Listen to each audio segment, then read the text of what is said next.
Good morning, children. Welcome to the second session of history. In the first session, we got acquainted with the written sources of history. In this session, we will study the material sources, oral sources, and audiovisual sources of history. Let us start then. Material sources. Material sources are the direct, original sources of evidence or proof utilized in the study of history. The sources that are included among material sources are coins, ornaments, places of worship, museums, things in daily use, clothing, royal seals, modern architecture, etc. Let us study a few of these material sources in detail. Starting with coins. We can understand history with the help of coins and the changes in the printing of the notes. The coins from 1950 to those used at present, the metals used for making them,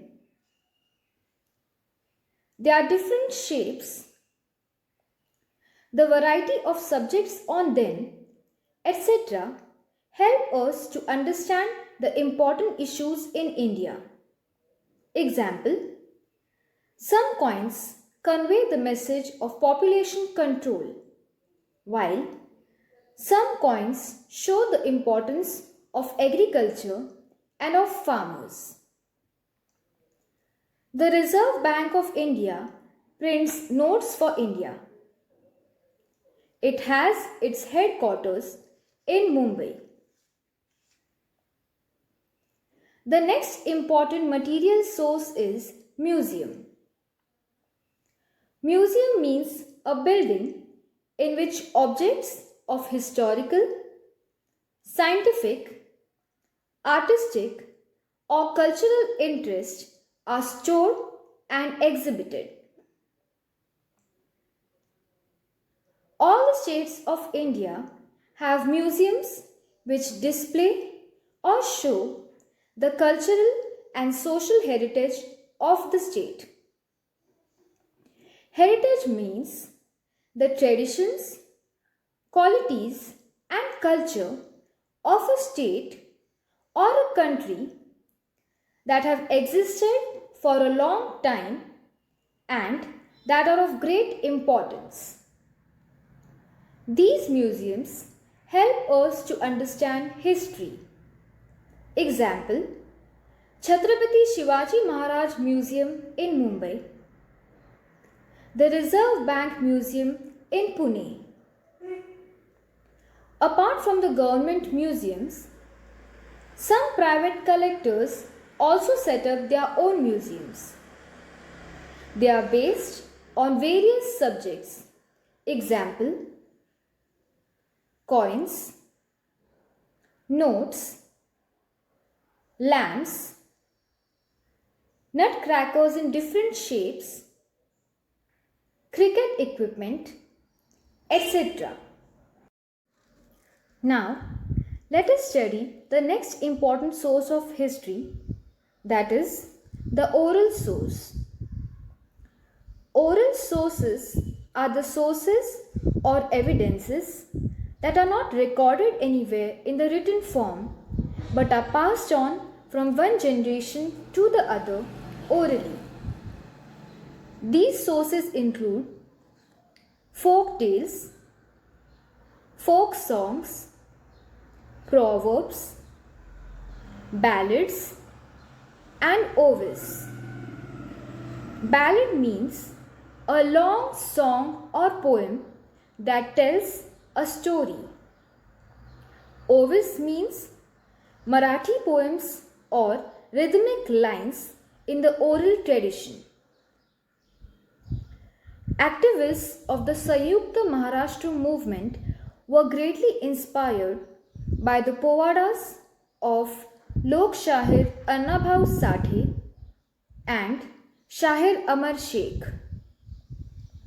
Sanyukta Maharashtra movement was an organization that demanded the creation of a separate Marathi speaking state out of the state of Bombay in Western India. Now, let us study the audiovisual sources.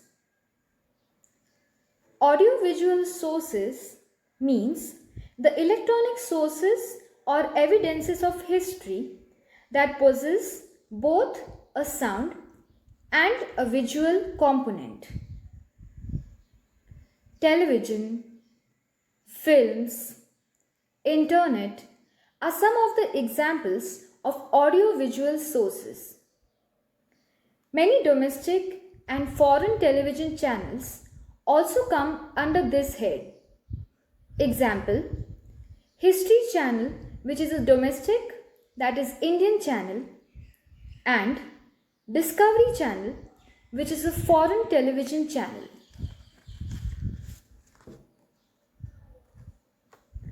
Film and Television Institute of India, FTII. The Government of India started the Film and Television Institute of India at Pune in 1960 to provide public education. An institute called Indian News Review has produced various news reels, means short films of news and current affairs on important events in politics, social issues, arts, sports, and culture. This department has also produced or made many documentaries, means short films, on important social leaders or on people who have made great contribution for the development of the country, and about important locations in India. All these sources are very useful in studying the history of modern India.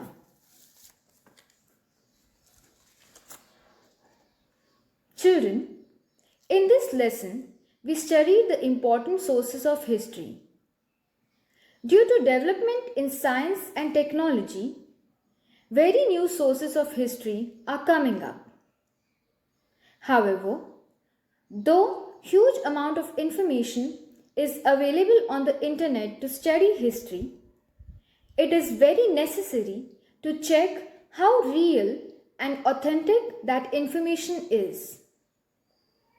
Also, it is the responsibility of all of us to protect these sources of history, as history touches all the aspects of our lives. I hope you all have understood all the sources of history. With this, we end the session. Thank you.